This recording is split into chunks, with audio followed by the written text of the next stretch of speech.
Yes guys, welcome CA foundation students. Now what we are going to see sir, NPO है। NPO का chapter आएगा, बहुत important आपके लिए। एग्जामिनेशंस में जरूर जरूर ये क्वेश्चन आ सकता है। कितने मार्क्स के लिए आएगा sir? It will be around 10 marks. Sir 10 marks का क्वेश्चन, यस सर। क्या ये बहुत लेंदी रहेगा? सर क्वेश्चन जो है लेंदी हो सकता है, क्वेश्चन जो है लेंदी है, लेकिन आपको मालूम है अकाउंट्स में जितना क्वेश्चन लेंदी रहेगा उतना आंसर हमें बहुत इजी रहेगा। क्योंकि हमें करना क्या है सर, सिर्फ यहाँ पे अकाउंट्स में आपको सिर्फ फॉर्मेट अलग रहता, मतलब ये चीज़ यहाँ पे है, यहाँ नहीं, यहाँ पे आना चाहिए, बस इतना ही। इनकम या एक्सपेंडिचर में आना चाहिए, कभी balance sheet assets and liabilities में आना है, बस सर इतना ही है और कुछ भी नहीं है। ठीक है, ये क्वेश्चन बहुत इंपॉर्टेंट है आपको एनपीओ के लिए। सर कंसेप्ट पहले आप कभी भी कंसेप्ट पहले पढ़ाते हैं सर। इस क्वेश्चंस में यानी एनपीओ के चैप्टर्स में आपको कंसेप्ट क्वेश्चन वाइज बहुत अच्छा पढ़ सकते हैं। यानी इसके लिए अलग से अगर आप कंसेप्ट के लिए टाइम लगाएंगे तो मेरे हिसाब से वो इस टाइम के लिए, यानी अभी जो आप एग्जामिनेशंस के लिए जितना टाइम है आपके पास, अभी this is not the best time to you to revise all the concept and do question separately. So questions के साथ ही हम कंसेप्ट पढ़ लेंगे, ठीक है। यहाँ पे देखना, ये क्वेश्चन बहुत इंपॉर्टेंट है। इलस्ट्रेशन 12, इस इलस्ट्रेशन 12 में आईसीए का, क्योंकि मेरा एक्सपेक्टेशन है ऐसा ही क्वेश्चन सिमिलर आपको रिसिप्शन पेमेंट्स लास्ट टाइम पूछा गया है, लेकिन इस बार हो सकता है इनकम एंड एक्सपेंडिचर आ सकता है। जून 23 में रिसिप्शन पेमेंट्स रिलेटेड आया है। From the following balance and particulars of republic college prepare income and expenditure. ठीक है सर, प्रिपेयर हमें इनकम एंड एक्सपेंडिचर के लिए कहा गया है। ओके, यस, हाँ sir. Illustration 12, from the following balance and particulars, republic college prepare income and expenditure account for the year ended March 2020 and a balance sheet as on 31st date. यानी आपसे पूछा गया है दो चीज, एक इनकम एंड एक्सपेंडिचर, दूसरा balance sheet.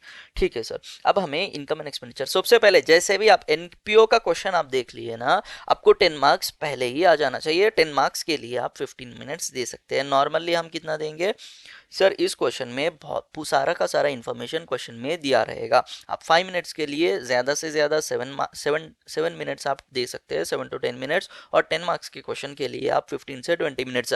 लेकिन मेरे ऊपर, but you you have to trust yourself कि आप अगर एनपीओ का क्वेश्चन आएगा then you have to complete in 15 minutes. Sir यहाँ पे 5 मिनट्स का सेविंग हो सकता है। एनपीओ का चैप्टर में ज़्यादा सोचने की ज़रूरत नहीं है, बेसिक अक्रूवल सिस्टम का ही फॉलो हम नॉर्मली हमें क्वेश्चंस में देखा जाता है।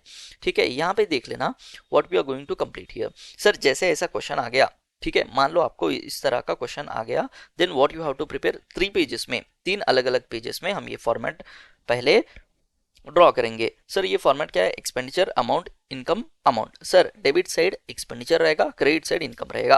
क्योंकि बहुत सारे स्टूडेंट्स को ये एंड टाइम में एग्जाम में डाउट्स आ जाते हैं कि इनकम किधर है, एक्सपेंडिचर किधर है। नहीं सर, सर डेबिट रहेगा एक्सपेंडिचर, डेबिट से एक्सपेंडिचर इंक्रीज होता है। हाँ सर, देयरफॉर हमारा लेफ्ट साइड स्टार्टिंग कभी भी डेबिट रहेगा, ठीक है। देन लेफ्ट साइड जो है डेबिट रहेगा और राइट साइड हम क्रेडिट लिखेंगे, ठीक है, डेबिट और क्रेडिट।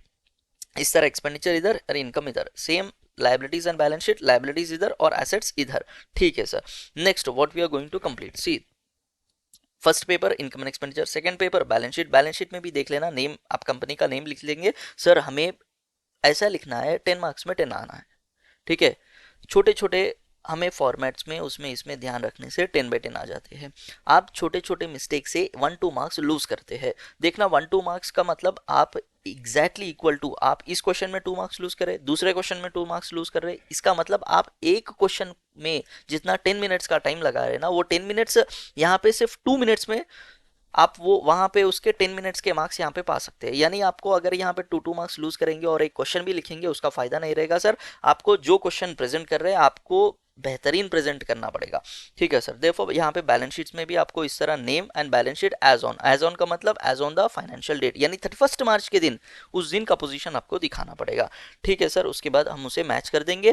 थर्ड पेज में हम वर्किंग नोट स्टार्ट करेंगे। इस वर्किंग नोट में जितने भी कैलकुलेशन रिलेटेड है हम वहां पे करेंगे, छोटे छोटे। अगर प्लस सिर्फ एक पर्पस, एक ही ऐड करना है, एक वैल्यू को ऐड करना है, हम डायरेक्टली उस वहां पे इनकम एक्सपेंडिचर या बैलेंस शीट में ऐड कर देंगे, लेकिन 1 से 2 वर्किंग्स हमें बढ़ाना है। Therefore we will be going with the closing stock, क्योंकि यहाँ पे आपको तभी वेरी इजीली कैलकुलेशन हम जब कर सकते हैं विदाउट एनी मिस्टेक सर, ठीक है सर। यहाँ पे देख लेना, सबसे पहले इस क्वेश्चन में देखना आपको क्या दिया गया है सर।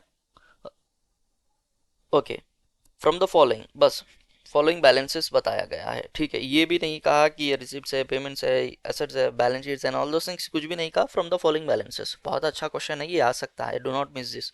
सो सेमिनार्स सर, सबसे पहले हम क्वेश्चंस पढ़ लेंगे, उसे बाइफरिकेट कर देंगे। सर मतलब हमारे लिए ये इनकम है, एसेट है, ठीक है, ये हमारे लिए लाइबिलिटीज है, एक्सपेंसेस है। Income, expenses, liabilities, assets. सबसे पहले जैसा जैसा हम इंफॉर्मेशन देखेंगे उसे बाइफरिकेट करेंगे, स्टेप नंबर 1, ठीक है। दूसरे स्टेप में लास्ट के एडजस्टमेंट जो रहेंगे, इस एडजस्टमेंट्स को ऊपर जो हमने ऑलरेडी पढ़ा है उसे मार्क करेंगे। यहाँ पे देखना, seminar and conference receipts. Sir यहाँ पे सेमिनार एंड कॉन्फ्रेंस रिसिप्ट्स हम क्या ले रहे हैं, रिसिप्ट्स। ये रिसिप्ट्स है, हमारे लिए इनकम है, ठीक है सर। कंसल्टेंसी रिसिप्ट्स हमारे लिए इनकम है। आपको यहीं पे जैसा जैसा क्वेश्चन पढ़ते जाएंगे क्लैरिटी और बढ़ते जाएगी, लेकिन उससे पहले आपको ये मालूम रहना चाहिए कि हमारे लिए इनकम है, एक्सपेंडिचर, एसेट है, लायबिलिटी है, ठीक है सर। सेमिनार एक, यानी ठीक है, रिपब्लिक कॉलेज है सर, ये कॉलेज का बिजनेस है, आपको कॉलेज का बिजनेस है। अब कॉलेज के लिए सेमिनार का कॉन्फ्रेंस के रिसिप्ट्स क्या है सर, ऑब्वियसली इनकम है।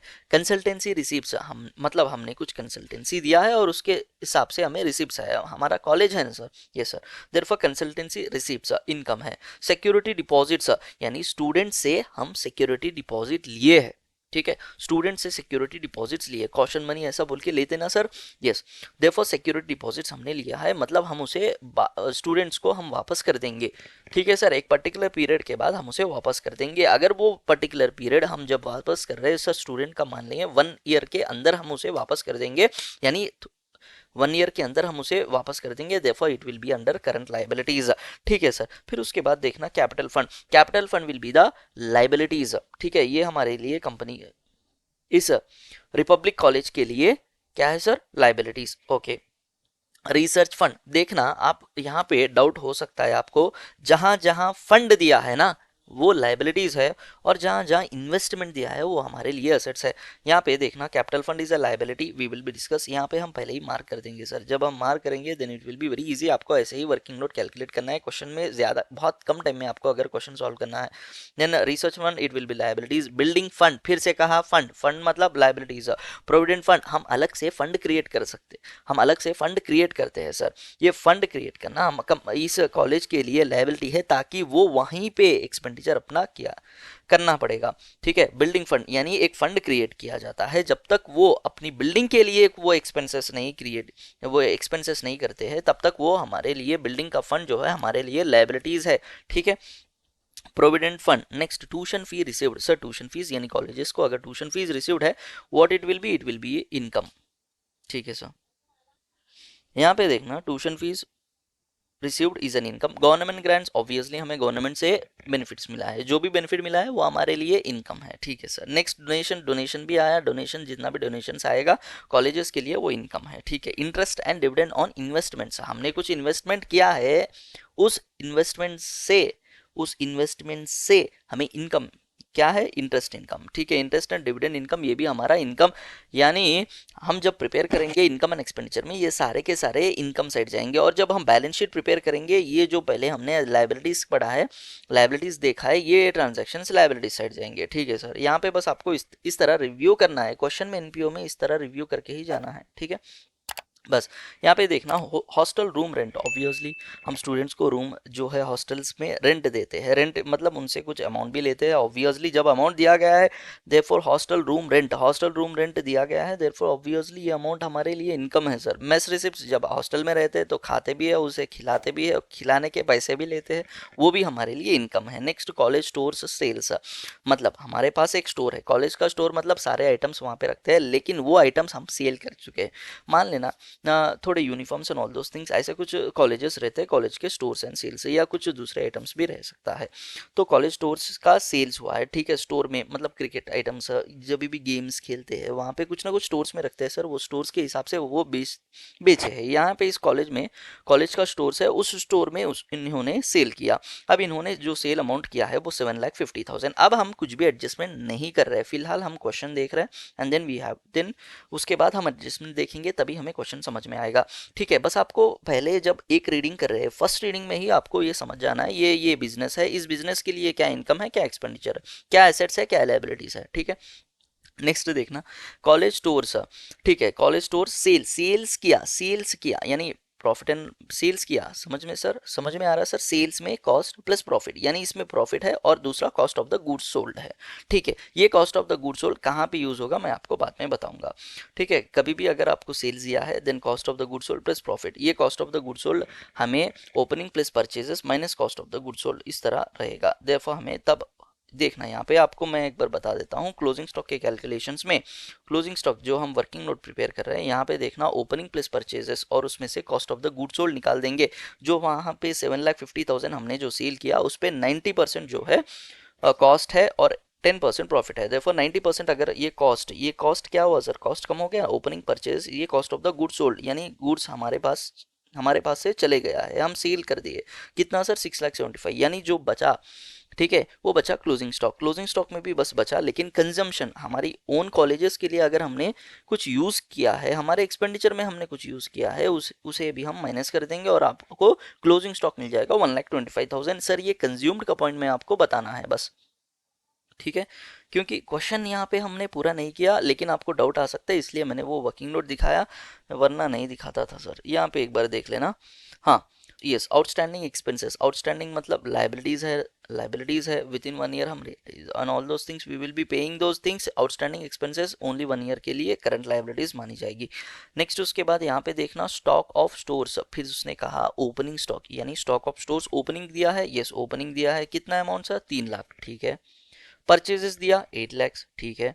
अब देखना नेक्स्ट, यहीं पे मैं तो आपके लिए बहुत, क्योंकि आप जब ये क्वेश्चन देखते हैं ना, आपको क्वेश्चन में ही सारा कंसेप्ट आपको समझ में आ जाना चाहिए, आपको किस तरह कैलकुलेट करके आपको बैलेंस शीट्स बनाना है। अगर आपको इतनी क्लैरिटी मिल जाती है कि क्वेश्चन में ही आपको क्या करना है मालूम हो जाता है, आपको ट्रस्ट में आपको सेपरेटली टाइम वहाँ पे आपको कन्फ्यूजन में ज़्यादा स्पेंड टाइम नहीं करेंगे, आप बहुत फास्टली सॉल्व कर सकते हैं।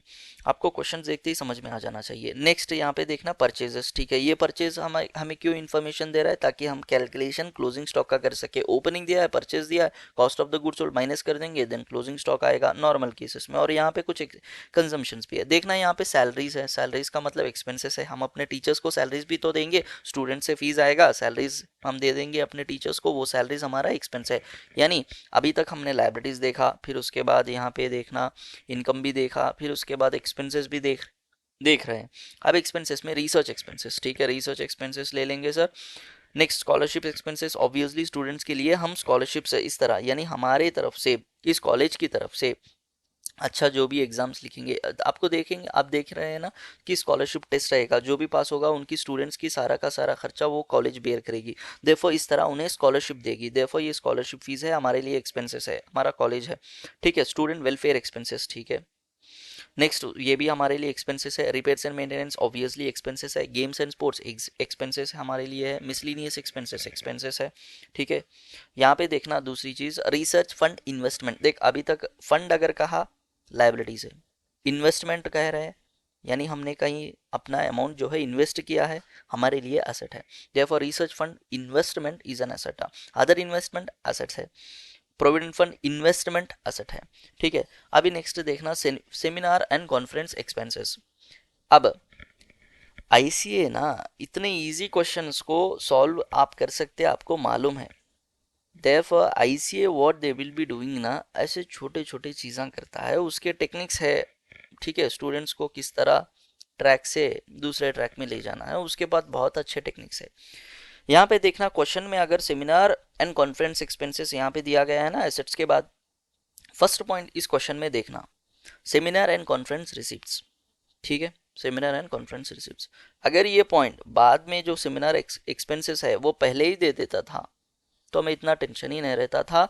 बाद में दिया है सेमिनार एंड कॉन्फ्रेंस एक्सपेंसेस, यानी आपसे ये पॉइंट मिस हो सकता है, ठीक है। हमें करना क्या है, क्वेश्चन अच्छी तरीके से पढ़ना है, इनकम एक्सपेंसेस इस तरह बाइफरकेशन करना है, फिर उसके बाद आपको यहाँ पे देखना कंटिन्यू करना पड़ेगा।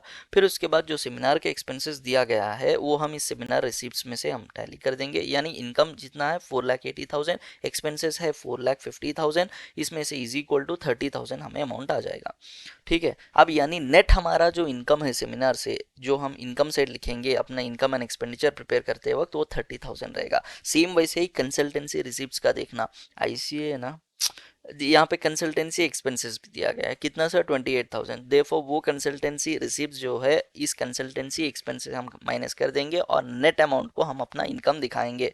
ठीक है सर, ठीक है, ये भी हमें मालूम हो गया। और यहाँ पे यस,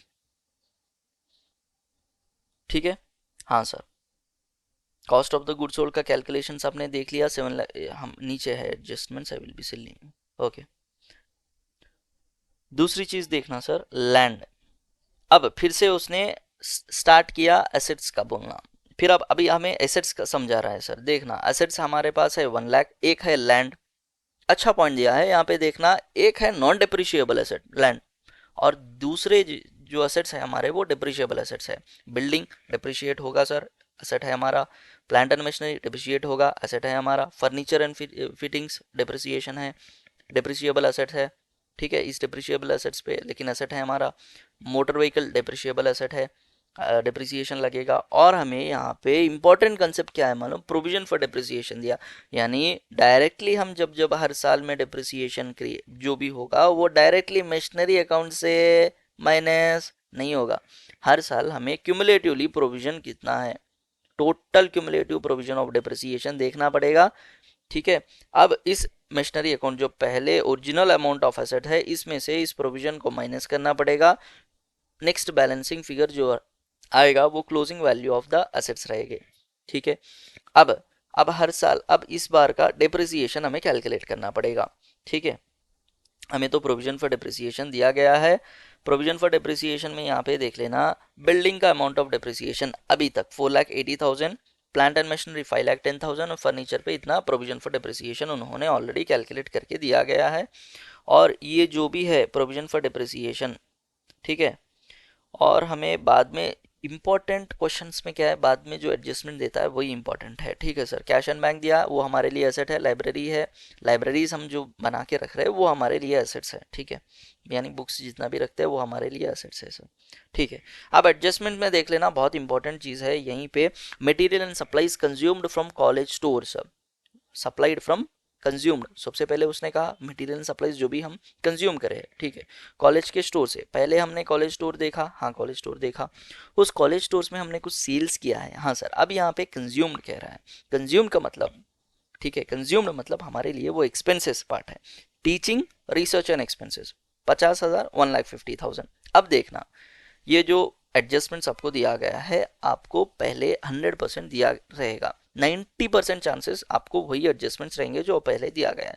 यहाँ पे देख लेना सर, जब भी ये कहाँ पे यूज़ होगा, हम जब एक्सपेंडिचर देखेंगे ऑब्वियसली, क्योंकि research and all those things expenditure है ना सर। हाँ, यहाँ पे देख लेना sir, see here, student welfare expenses 75,000, games and sports expenses 25,000, research के लिए 1,50,000, टीचिंग के लिए 80,000 और रिसर्च के लिए 1,50,000। आपको करना क्या है, 80, 150, 75, 25, ये सारे एडजस्टमेंट्स आपको वहाँ पे ऐड करना होगा। देखना 75, 25, 1,50,000, 50 और ये 80 ट्यूशन फी रिसीवेबल मैंने देखा शायद। ठीक है, यानी टीचिंग में कंजम्पशन कितना है सर, 50,000। ठीक है, we have to take 50,000 year. Sir ये 50,000 है, 80,000 नहीं। ठीक है, 50,000, 1,50,000, 75 and 25,000 you have to consider. ठीक है सर, और जो ट्यूशन फीस रिसीवेबल है ये अक्रूवल पे बेसिस पे है। पहले आपको जो भी एडजस्टमेंट दिया गया है इस एडजस्टमेंट्स को वहाँ पे एडजस्ट करना पड़ेगा, यानी कंजम्पशन जो भी हमने किया वो हमारे लिए एक्सपेंसेस है। देयरफॉर टीचिंग का जो एक्सपेंसेस 50,000 हमें बाद में एडजस्टमेंट दिखाया गया है वो हम वहाँ पे ऐड करना है। ठीक है, उसके बाद हमें टोटल एक्सपेंडिचर मालूम हो जाएगा। यानी आप करना क्या है, यहाँ पे देखना सैलरीज आप जब भी कैलकुलेट करेंगे, सैलरीज में टीचिंग है, टीचिंग में आपको एक्सपेंसेस है, सैलरीज में टीचिंग में 8,50,000 प्लस 50,000 आपको कंसिडर करना पड़ेगा। रिसर्च के एक्सपेंसेस में 1,20,000 प्लस 1,50,000 आपको इन दोनों को टोटल कैलकुलेट करना पड़ेगा, तभी हमारा एक्सपेंसेस में आएगा। ठीक है, नेक्स्ट स्टूडेंट वेलफेयर 75,000। जब भी अब स्टूडेंट वेलफेयर क्या है सर, यहाँ पे देख लेना, पहले आप जो एडजस्टमेंट्स करें स्टूडेंट वेलफेयर, यहाँ पे देख लेना student welfare is an expenses. यहाँ पे हैश मार्क टिक कर लेंगे ताकि हमें बहुत इजीली हम जब प्रिपेयर करेंगे एक्सपेंसेस वहाँ पे आप हमें मालूम हो जाए। एक्सपेंसेस हम टिक कर रहे हैं, देखो 75,000 प्लेस कर रहे हैं सर, एक्सपेंस हमारा बढ़ रहा है। ठीक है, क्योंकि जो आपको पहले इन्फॉर्मेशन दिया गया है उसमें जो कंजम्पशन रिलेटेड है वो वहाँ पे वो एडजस्टमेंट नहीं किया गया है, अब हमें एडजस्टमेंट करना है, यानी हमारा एक्सपेंसेस इंक्रीज हो रहा है। ठीक है sir. Games and sports expenses, बस इतना ही है, ये 4 आइटम्स हमने ले लिया। और दूसरा है ट्यूशन फीस। ट्यूशन फीस हमारे लिए इनकम था, देखो इनकम में हम सर्च करेंगे, ट्यूशन फीस यहाँ पे है, देख लेना, इसे भी हम इनकम को भी इंक्रीज कर दिए, ठीक है सर। बस इतना ही है। हाँ सर, दूसरी पॉइंट देख लेंगे। Third point, stores selling price are fixed at net profit 10% on selling price. साफ साफ कहा है 10% ऑन सेलिंग प्राइस, हमें सेलिंग प्राइस दिया गया है क्योंकि ये सेल्स है, सेलिंग प्राइस है 7,50,000, 7,50,000 पे 10% मतलब 75,000 हमारा इनकम है। अब हम यहाँ पे cost of the good sold भी कैलकुलेट कर सकते हैं। Cost of the good sold 7,50,000 हमारा सेल्स है, उसमें से हम कैलकुलेट करेंगे माइनस प्रॉफिट। प्रॉफिट कितना है 75,000, इस प्रॉफिट को निकाल देंगे, cost of the goods sold 6,75,000 हमें आ जाएगा, ठीक है। ये cost of the goods sold है, for the purpose of calculation of closing stock हम कैलकुलेट कर लेंगे, ठीक है सर। आपको यहाँ तक समझ में आया क्वेश्चन? Yes sir. अभी देखना next fourth point, what he has said, depreciation is provided on straight line basis. Building पे 5%, बिल्डिंग पे डिप्रिसिएशन 5% है, प्लांट एंड मशीनरी पे 10%, फर्नीचर, ठीक है। देखना लैंड पे नहीं रहेगा डिप्रिसिएशन, लेकिन बिल्डिंग पे रहेगा, ठीक है। ये sir, building, plant and machinery, furniture and fittings, motor vehicle, जो जो परसेंटेज दिया गया है, आपको करना क्या है, डायरेक्टली उस अमाउंट्स पे यहाँ पे आ जाना, देख लेना। आपको बिल्डिंग ऑलरेडी अमाउंट जो दिया गया है 16 लाख अमाउंट, इस 16 लाख पे आपको 5% कैलकुलेट करना होगा। इस 16 जब आप कैलकुलेट करेंगे 16 लाख पे 5%, 80,000 का डिप्रिसिएशन आपको आएगा। नेक्स्ट 8,50,000, 6 लाख 1,80,000, जो जो डिप्रिसिएशन का रेट दिया गया है उस अमाउंट को अप्लाई कर लेना और डिप्रिसिएशन का अमाउंट आपके पास आ गया है, ठीक है। सारे एडजस्टमेंट्स हमने कर लिए। अब हमें करना क्या है, यहाँ पे एक चीज आपको देखना है कि हमें दिया गया है प्रोविजन फॉर डिप्रिसिएशन। इस provision for depreciation current year का प्रोविजन भी हमें क्रिएट करना है, यानी करंट ईयर का जो प्रोविजन, इसकी वजह करंट ईयर का डिप्रिसिएशन की वजह से प्रोविजन फॉर डिप्रिसिएशन इंक्रीज होगा। सर हमें 4,80,000 है, यस सर। यहाँ पे देखना, इसके लिए हमने वर्किंग नोट भी कैलकुलेट किया है, ठीक है सर। सर कंज्यूम्ड, जो हमने कंज्यूम किया है ना, ये हमारे लिए एक्सपेंसेस है। ये कहाँ से आया 3 लाख, अब आपको आइडिया हो आ गया होगा। देखना यहाँ पे ये अमाउंट 50,000, 1,50,000, 75,000 और 25,000, ये सारा का सारा अमाउंट 3 लाख है, जो हमने मटेरियल्स, एक चीज हमने बेची है उसकी वजह से मटेरियल कम हुआ है, वो कम कॉस्ट हुआ है। और दूसरी चीज, ये मटेरियल एंड सप्लाईज कॉस्ट में ही दिया गया है, इसे भी हम अपने कॉस्ट में से माइनस करेंगे, ठीक है। कितना amount 3 lakh, hope so you got this, ठीक है। देखना यहाँ पे हमने 3 लाख माइनस कर दिया है। अब working note provision for depreciation calculate करेंगे। सर ये ओपनिंग बैलेंसेस दिया है, इसमें हम करंट ईयर का जो भी डिप्रिसिएशन वो ऐड करेंगे 80,000 का अमाउंट, इससे हमारा प्रोविजन फॉर डिप्रिसिएशन इंक्रीज हुआ है। और जो हमें एसेट्स दिया गया है ना, वो ओरिजिनल वैल्यू पे है 16 लाख, इसमें से टोटल अभी तक का, यानी इस साल तक का प्रोविजन फॉर डिप्रिसिएशन क्यूमुलेटिव जो है उसमें से माइनस कर देंगे, ताकि हमारा इस साल में इस बैलेंस शीट्स में हम कितना अमाउंट दिखा सकते हैं 10,40,000, क्योंकि हमें जो ओपनिंग बैलेंसेस दिया गया है फिक्स्ड एसेट्स का 10,40,000, 2,25,000, 204,000 एंड 1,44,000 हमें अमाउंट आ जाएगा, ठीक है सर। अभी इससे हम बैलेंस शीट प्रिपेयर कर सकते हैं। बैलेंस शीट्स के दो वेरी इंपॉर्टेंट आइटम्स जहाँ पे एडजस्टमेंट्स आपको करना है, एक रहेगा फिक्स्ड एसेट्स का क्योंकि डिप्रिसिएशन दिया गया और प्रोविजन फॉर डिप्रिसिएशन हमें, ठीक है। दूसरी चीज क्लोजिंग स्टॉक का, बस ये दो आइटम्स हम बैलेंस शीट्स में प्रॉब्लम हो सकता है, रिमेनिंग सब कुछ बहुत इजी है। अब देख लेना, अब हम क्या करेंगे सर, एक बार फिर से एडजस्टमेंट्स हमने सारे कंप्लीट कर चुके हैं। Yes, no what we are going to do, see मैं आपको बता देता हूँ। हो गया सर, क्वेश्चन यहीं पे हो गया, लेकिन ठीक है। अब देखना, सेमिनार एंड कॉन्फ्रेंस हम फिर से कर रहे हैं ताकि आपको यहाँ पे, अब आपको मैंने स्पेस दिया है सर ताकि आपको ही प्रैक्टिस करना है। मैं अगर कर देता, देखना आई हैव डन एवरीथिंग, यहाँ पे मैंने आपको ये समझाया कि सेमिनार एंड कॉन्फ्रेंस जो है वो रिसिप्ट्स है, रिसिप्ट्स का मतलब है वो इनकम है, वो इनकम साइड में आ जाता है। अब देखना यहाँ पे, देखना यहाँ पे आया इनकम है, क्रेडिट साइड है, आपको यहाँ पे रिसिप्ट्स आपको लिखना पड़ेगा। क्या लिखेंगे sir, seminar and conference receipts 4,80,000। सो यहाँ पे इनकम साइड में यहाँ पे 4,80,000 सेमिनार एंड कॉन्फ्रेंस रिसिप्ट्स, यहाँ पे आप लिखेंगे कितना अमाउंट लिखेंगे sir, 4,80,000 minus 4,50,000 is equal to 30,000। यहाँ पे आप इनकम साइड में लिखेंगे 30,000। नेक्स्ट देखना item consultancy receipts, net income कितना है सर, 1 लाख है। सर ये क्या है, इनकम है, यहाँ पे लेफ्ट साइड यानी क्रेडिट साइड ही आप इनकम में लिखेंगे 1 लाख। नेक्स्ट देखना सिक्योरिटी डिपॉजिट्स फॉर स्टूडेंट, ये क्या है, करंट लायबिलिटीज लाइबिलिटीज है, करंट लाइबिलिटीज कहाँ पे आएगा, लाइबिलिटीज बैलेंस शीट्स में आएंगे। बैलेंस शीट में कुछ एडजस्टमेंट दिया गया है नहीं, अगर एडजस्टमेंट दिया रहता तो हम ऑलरेडी यहाँ पे सॉल्व कर सकते थे, करते थे जिस तरह हमने दूसरे आइटम्स के लिए। यहाँ पे एडजस्टमेंट नहीं है, देयरफॉर ये करंट लाइबिलिटीज में है। ठीक है, आपको एक ऑर्डर मालूम रहना चाहिए। देखना क्वेश्चन में दिया है, ठीक है, ये हम किधर ले जाना है हमें मालूम रहना चाहिए। लेकिन उसके बाद भी जब हम बैलेंस शीट प्रिपेयर करते हैं, आपको सबसे पहले लाइबिलिटीज में हम कैपिटल फंड से स्टार्ट करते हैं और इधर फिक्स्ड एसेट्स से स्टार्ट करते हैं। आपको मालूम रहना चाहिए कि हम पहले कैपिटल एसेट्स कैपिटल फंड से स्टार्ट करते हैं, देयरफॉर हम लेते हैं इस लाइबिलिटीज को। अब आप यहाँ पे स्किप कर देंगे क्वेश्चन को, देन आप फिर से उस एडजस्टमेंट्स को भूल सकते हैं। देखो जिस तरह क्वेश्चन में सीक्वेंस से दिया गया है हम वैसे ही सीक्वेंस में लेंगे, लेकिन जब प्रेजेंट करेंगे हमें स्पेस का मैनेजमेंट करना आना चाहिए। यानी देखना सिक्योरिटी डिपॉजिट्स स्टूडेंट्स के लिए वो करंट लाइबिलिटीज है, ये सर करंट लाइबिलिटीज है 1,50,000। देयरफॉर हम क्या करेंगे, करंट लाइबिलिटीज में यानी लाइबिलिटीज में हम स्टार्ट करेंगे कैपिटल फंड के साथ, थोड़ा स्पेस देंगे और करंट लाइबिलिटीज में हम लिख देंगे। करंट लाइबिलिटीज में कितना अमाउंट आएगा सर, अब ये सिक्योरिटी डिपॉजिट्स 1,50,000। ठीक है सर, अब देखना कैपिटल फंड, ठीक है, कैपिटल फंड दिया गया है 16,06,000 यानी 16,06,000 रुपीज। इस कैपिटल फंड को यानी इस कैपिटल फंड को जो भी कैपिटल रहेगा इस कैपिटल को प्रॉफिट इस ईयर का प्रॉफिट ऐड होगा। ठीक है, तो इसलिए हम पहले इनकम एंड एक्सपेंडिचर हमने स्पेस दिया है, यस। फिर उसके बाद यहाँ पे कैपिटल फंड लिख लेंगे और उसे प्लस या माइनस, यानी प्रॉफिट होगा तो प्लस होगा, लॉस होगा तो माइनस कर देंगे।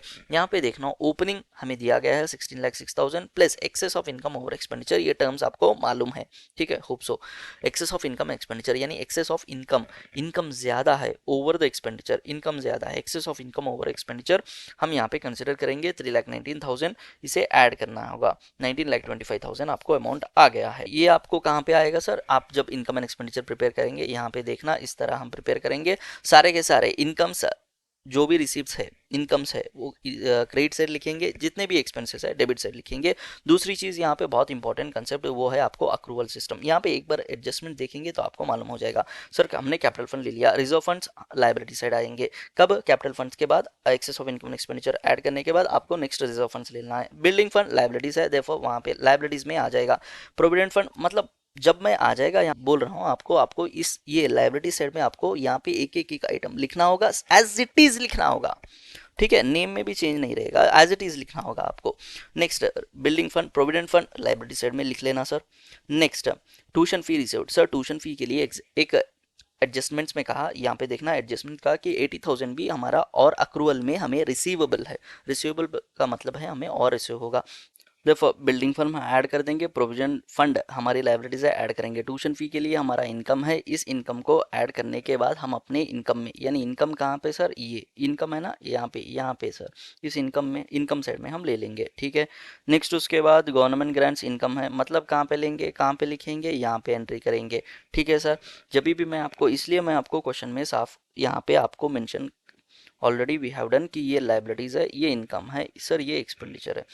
ठीक है, एक्सपेंडिचर का मतलब हम कहाँ पे लिखना है, expenditure income and expenditure account में आएगा।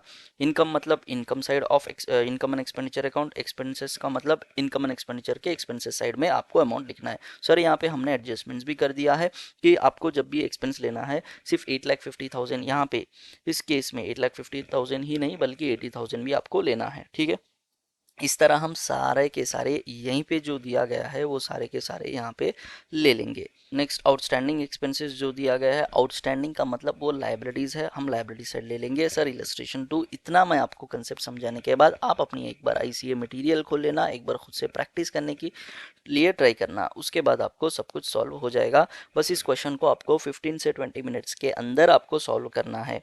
यहाँ पे देख लेना जो मैं आपको अभी इंपॉर्टेंट कंसेप्ट अभी आपको बताने वाला हूँ, बस इतना ही। कॉलेज एंड स्टोर्स हम सेल्स ले चुके हैं, देखना सेल्स इनकम साइड में आएगा। ठीक है, ये जो है यहाँ पे जो प्रॉफिट है ना, कितनी सर प्रॉफिट 75,000, ये प्रॉफिट आपके इनकम साइड में आएगी, यानी आपने जो सेल किया है यहाँ पे इनकम साइड में आएगा। डन सर, और यहाँ पे आप जितने भी मिस्टेक कर सकते हैं मैं उसके रिलेटेड आपको समझा रहा हूँ। Tuition fees, grants, hostel and all those things you can solve it very easily. बस आपको कॉलेज का स्टोर्स में कॉलेज स्टोर्स में सेल्स है, सेल्स में आपको कैलकुलेट करना पड़ेगा प्रॉफिट, उस प्रॉफिट को उधर ले जाना पड़ेगा, ठीक है। इनकम साइड में 75,000 और cost of the goods sold हमें वर्किंग नोट्स में यूज़ होगा, ठीक है सर। नेक्स्ट जितने भी कैलकुलेशंस है बस we have done everything, done done done, ये सारे आपको आप कर सकते हैं। हाँ, नेक्स्ट देखना इन्वेस्टमेंट्स। इन्वेस्टमेंट हमारे लिए एसेट्स है, यानी किधर आएगा सर, एसेट साइड में आएगा, यानी यहाँ पे आएगा सर एसेट साइड, ठीक है। दूसरा other investments obviously asset side आएगा, लेकिन लेकिन लेकिन सबसे पहले आपको फिक्स्ड एसेट्स कंसिडर करना पड़ेगा, उसके बाद ये देखना पड़ेगा, ठीक है। Yes sir. फंड इन्वेस्टमेंट, जब भी इन्वेस्टमेंट का वो आपके लिए एसेट्स है, ठीक है। सेमिनार एंड कॉन्फ्रेंस एक्सपेंस, देखना फिर से एक्सपेंस ये ऑलरेडी हमने कंसिडर कर दिया है, therefore we will ignore now. और लैंड के लिए जो एसेट्स है जितना अमाउंट है उतना ही आएगा, उस पर नॉन डिप्रिशिएबल एसेट है, देयरफॉर 1 लाख हम ले लेंगे। बिल्डिंग के लिए जो अमाउंट यहाँ पे डिप्रिसिएशन के कैलकुलेशंस के लिए इस तरह लिया हमने, ऑलरेडी वर्किंग नोट में कैलकुलेट किया है। देखना सबसे पहले 16 लाख में से 5,60,000 जितना भी अभी तक एक्यूमुलेटेड डिप्रिसिएशन हुआ है, तो प्रोविजन फॉर डिप्रिसिएशन उसके बाद हम कैलकुलेट करेंगे फिक्स्ड एसेट्स में आपको 10,40,000, 2,25,000, 2,04,000 और 1,44,000 यही आपके बैलेंस शीट्स में आपको प्रेजेंट करना है। Done sir. यस। आपको एसेट साइड में भी हम इतना यहाँ तक कंप्लीट कर चुके हैं। ये लैंड जो जितना ओरिजिनल कॉस्ट दिया गया और प्रोविजन फॉर डिप्रिसिएशन हमें सेपरेट सेपरेट दिया गया है, हम इस तरह नेट हम कैलकुलेट कर सकते हैं और कैलकुलेट करके अपनी बैलेंस शीट्स में प्रेजेंट करेंगे। नेक्स्ट देखना cash at bank, obviously assets है, हम एसेट साइड में लिख लेंगे, एसेट्स मतलब इधर सर, इधर, ठीक है। नेक्स्ट देखना लाइब्रेरी, ऑब्वियसली एसेट्स है। नेक्स्ट और कुछ भी नहीं है, एडजस्टमेंट्स हमने पहले ही कर चुका है। देखना जब भी आप इनकम एंड एक्सपेंडिचर सारे आइटम्स, सारे इनकम, सारे एक्सपेंसेस आप लिखने के बाद आप क्लोज करेंगे, क्लोज करने के बाद आपको आ जाएगा, यानी डेबिट साइड इनकम से ज़्यादा रहेंगे, यानी ये साइड आपके क्रेडिट साइड में इनकम ज़्यादा रहेगा, डेबिट साइड एक्सपेंसेस है, एक्सपेंसेस कम है, इसलिए बैलेंसिंग फिगर जो है इधर आएगा। अब बैलेंसिंग फिगर आने के बाद excess of income over expenditure, इसे हम ले जाएंगे और ऐड कर देंगे अपने कैपिटल फंड को, यहाँ पे हमें बैलेंस हो जाएगा। उसके बाद बैलेंस शीट्स का टैली हो जाएगा सर। बस आपको इतना ही वर्किंग नोट प्रेजेंट करना है। देखना ज़्यादा वर्किंग नोट प्रेजेंट करने से आपको बार बार पेजेस इधर उधर पलटाना पड़ेगा, इसमें बहुत सारा टाइम कंजम्पशन होगा। आप जितने भी छोटे छोटे एडजस्टमेंट्स है, जब भी आप क्वेश्चन फर्स्ट टाइम में पढ़ेंगे तभी आपको ये सारा का सारा चीज़ आपको क्वेश्चन में ही एडजस्टमेंट्स करना होगा। Hope so guys this you have understood. ये क्वेश्चन बहुत इंपॉर्टेंट है, मिस नहीं करना। We will meet you in the next class.